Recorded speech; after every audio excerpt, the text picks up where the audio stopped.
আসসালামু আলাইকুম। আজকে আমি ডিম সুন্দরী পিঠার রেসিপি শেয়ার করব। প্রথমেই আমি এখানে ডিম নিয়েছি 2টা। এখন এর মধ্যে দিয়ে দিব আমি হাফ কাপ চিনি।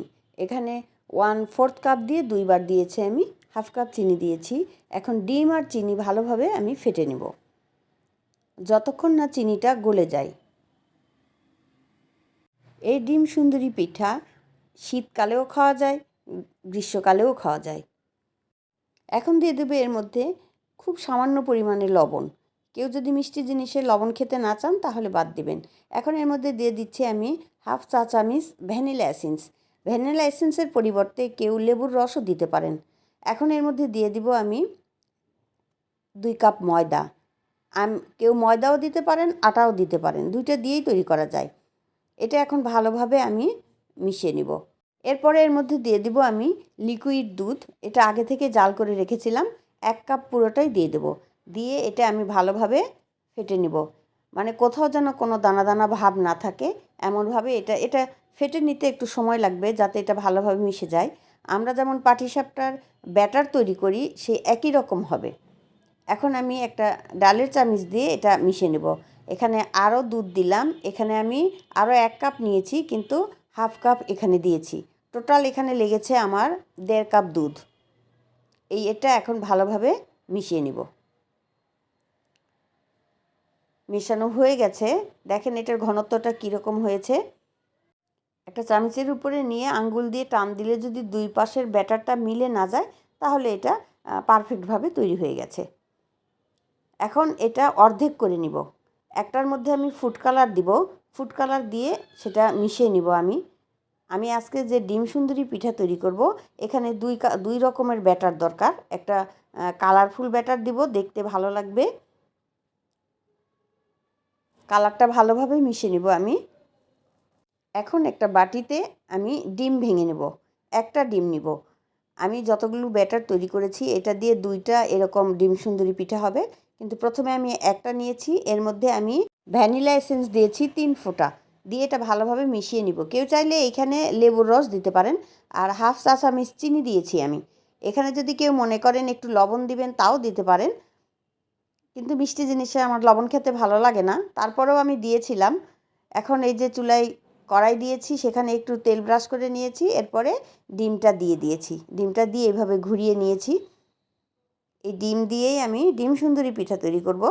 এটা একটু রেখে দেওয়ার পরে তারপরে হয়ে গেছে। এখন এরকম করে উঠিয়ে নিব। উঠিয়ে আমি ডিম যেভাবে ভাজে, পাটিসাপটা যেভাবে তৈরি করে ওইভাবে একটু ভাজ করে নিব।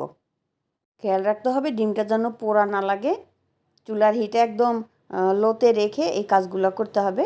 এই যে ডিম ভাঁজ করে নেওয়া হয়ে গেছে। এখন এই ডিমটা আমি উঠিয়ে নিব। উঠিয়ে একটা ট্রের মধ্যে নিয়ে নিব। আর কড়াইটা পরিষ্কার করে এখানে আমি তেল ব্রাশ করে নিয়েছি। তারপরে আমি এই যে পিঠার ব্যাটার দিয়ে দিলাম।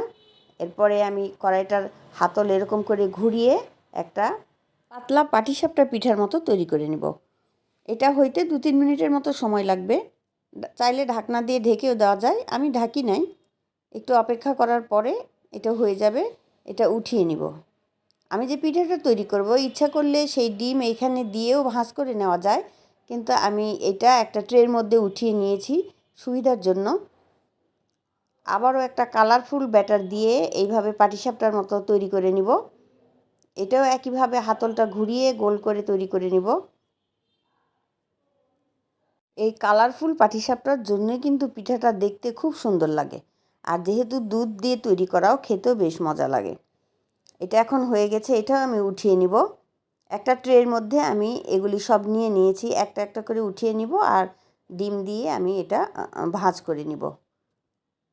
এই যে একটা ট্রেতে নিয়েছি, এই যে ডিম দিয়েছি, যেটা ডিম আগে ভেজে রেখেছিলাম সেটা দিয়ে তারপরে এরকম করে রোল করে নিব। অর্থাৎ ডিমটা মাঝখানে রেখে আমি এটা পেঁচিয়ে নিব। একটা পেঁচানো হয়ে গেছে। আবারও আমি কালারফুল রুটিটার মধ্যে দিয়ে এইভাবে পেঁচিয়ে নিব। এইভাবে আমি 6 থেকে 7টা এরকম রুটি দিয়ে এটা পেঁচিয়ে নিয়েছি। রুটি বলতে আমি এই যে পাটিসাপটা যে তৈরি করেছি এটা দিয়ে পেঁচিয়ে নিয়েছি। এইটা ইচ্ছা করলে কড়াইয়েও তৈরি করা যায়, কিন্তু আমি এইভাবে নিয়েছি। হাত দিয়ে একটু চেপে চেপে ভালোভাবে এই পিঠাটা তৈরি করে নিয়েছি। দেখতে কিন্তু 2 কালার হওয়াতে খুবই সুন্দর দেখায়। এই যে এটা তৈরি করা হয়ে গেছে। আমি এইভাবে একটা তৈরি করেছি ডিম সুন্দরী পিঠা, আরও একটা পরে তৈরি করব। একটা এখন আপনাদের সাথে কেটে শেয়ার করি। গরম থাকতে এটা হাত দিয়ে চেপে চেপে এভাবে নিতে হবে। এখন সামনের অংশ আমি একটু কেটে বাদ দিয়ে দিব। এরপরে আমি একটু স্লাইস করে কেটে নিব। এই কাটার সময় জোরে চাপ দিব না, তাহলে ভেঙে যেতে পারে। আস্তে আস্তে হালকা করে আমি কেটে নেব।